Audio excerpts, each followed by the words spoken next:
இன்றைக்கி நாம் ஒரு பன்னீர் கிரேவி தான் பண்ண போகிறோம். அதுக்காக 2 பெரிய வெங்காயம் கட் பண்ணி வதக்கிக்கலாம்.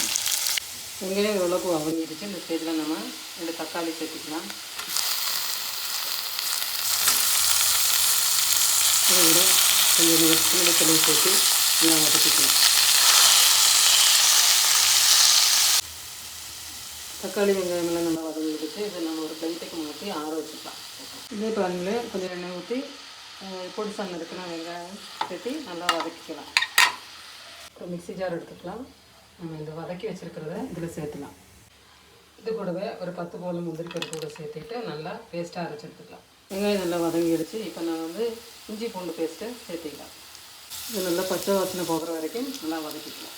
இஞ்சி பூண்டு பேஸ்ட்டு நல்லா வதங்கிடுச்சு. இப்போ நம்ம மசாலா சேர்த்திடலாம். மல்லித்தூள், மிளகாய்த்தூள், கரம் மசாலா, மஞ்சள்தூள். இந்த மசாலா நல்லா பச்சை வாசனை போகிற வரைக்கும் நல்லா வதக்கிக்கலாம்.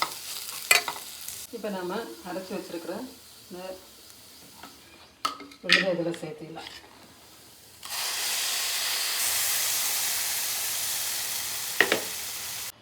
இப்போ நம்ம உப்பு சேர்த்திக்கலாம்.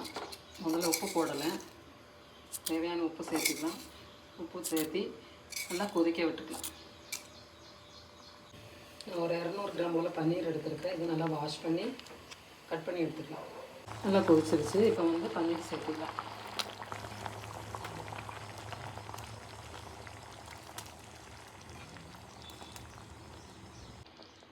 நல்லா கலந்து விட்டுட்டு ஒரு மூடி போட்டு 5 நிமிஷம் வேக வச்சுக்கலாம்.